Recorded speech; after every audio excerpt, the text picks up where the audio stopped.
थुप्रै छ मनै पागल बनाउने रूप रहेछ तिते करेलीले मुखै तितो गरायो तिते करेलीले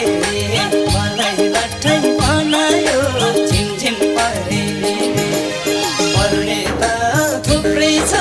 मनै पागल बनाउने रूप रहेछ तिते करेलीले